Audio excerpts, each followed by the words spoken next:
ചില സമയങ്ങളിൽ നമ്മുടെ ലാപ്ടോപ്പ് കമ്പ്യൂട്ടർ ഹാങ് ആയി നിൽക്കാറുണ്ട്, സ്ലോ ആയി നിൽക്കാറുണ്ട്. അത് മിക്ക കംപ്ലൈൻറ്റ് കാണിക്കുന്ന ഹാർഡ് ഡിസ്കിൻ്റെ പ്രോബ്ലം അല്ലെങ്കിൽ റാമിൻ്റെ പ്രോബ്ലം ആയിരിക്കും. അപ്പോൾ നമ്മളത് ഹാർഡ് ഡിസ്കിൻ്റെ പ്രോബ്ലം എങ്ങനെ ആണോ അല്ലയോ, ആണെങ്കിൽ അത് വാറണ്ടി ഉള്ളതാണോ, വാറണ്ടിക്കായി എൻ്റെ സീരിയൽ നമ്പർ ആവശ്യമാണ്. അപ്പോൾ അതൊക്കെ എങ്ങനെ മനസ്സിലാക്കിയെടുക്കാം, എങ്ങനെ അത് കളക്ട് ചെയ്യാം എന്നുള്ളൊരു ചെറിയൊരു വീഡിയോ ആണ്. ഓക്കെ, നമ്മൾ പലരും കമ്പ്യൂട്ടറും ലാപ്ടോപ്പും യൂസ് ചെയ്യുന്ന ആൾക്കാരാണ്.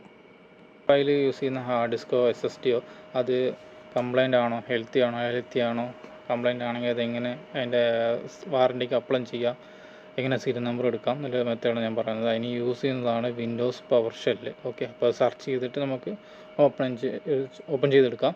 ഓക്കെ, അപ്പോൾ ഓപ്പൺ ചെയ്ത ശേഷം നമുക്കൊരു ഇൻ്റർഫേസ് വരും. ആ ഇൻ്റർഫേസിൽ ഞാൻ ഇപ്പോൾ കൊടുത്തിരിക്കുന്ന ഈ ടെക്സ്റ്റ് എൻ്റർ ചെയ്ത് കൊടുക്കുക. ഓക്കെ, നമ്മളിത് എൻ്റർ ചെയ്യുമ്പോൾ മിസ്റ്റേക്ക് ഇല്ലാതെ, തെറ്റ് കൂടാതെ നമ്മൾ എൻ്റർ ചെയ്യണം. ഓക്കെ, അപ്പോൾ അത് ഗെറ്റ് ഒരു ഐഫൺ, പിന്നെ ഫിസിക്കൽ ഡിസ്കിന് അവിടെ ക്യാപിറ്റൽ D കൊടുക്കുക, ഒരു സ്പേസ് വിടുക, അവിടെ വെർട്ടിക്കൽ ബാർ, ഒരു സ്പേസ് വിടുക, സെലക്ട് ഐഫൺ ഒബ്ജക്റ്റ് സ്പേസ് വിടുക, സ്റ്റാർ. ഓക്കെ, ഇത്ര മതി. ഇത് നമ്മൾ എൻ്റർ ചെയ്ത് കൊടുക്കുക.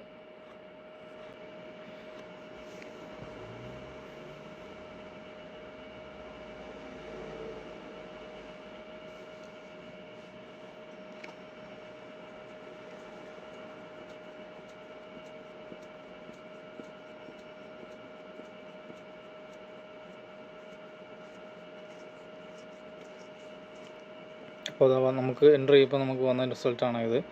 അതിൽ ഏതാണ് മോഡൽ, ഹാർഡ് ഡിസ്ക് ആണോ SSD ആണോ ഉള്ള ഡീറ്റെയിൽ കൊടുത്തിട്ടുണ്ട്.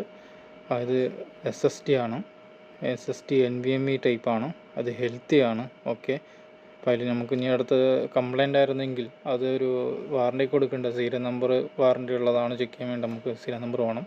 ഓക്കെ, ഇതാ സീരിയൽ നമ്പർ കിട്ടിയിട്ടുണ്ട്. ഈ നമ്പർ നോട്ട് ചെയ്ത് വയ്ക്കാം. ഇത് നമ്മൾ ഇപ്പം ഷോപ്പിൽ നിന്നാണെങ്കിൽ ഷോപ്പ് ത്രൂ, അല്ലെങ്കിൽ ഓൺലൈനിലാണെങ്കിൽ ഓൺലൈൻ ത്രൂ നമുക്ക് എൻ്റർ ചെയ്തിട്ട് നമുക്ക് വാറണ്ടി ആണോ ഇല്ലെങ്കിൽ നമുക്ക് മനസ്സിലാക്കി എടുക്കാം. ഓക്കെ, അപ്പോൾ ഇങ്ങനെ സിമ്പിൾ മെത്തേഡുകളൊന്ന് മനസ്സിലാക്കി വയ്ക്കുക. ഓക്കെ.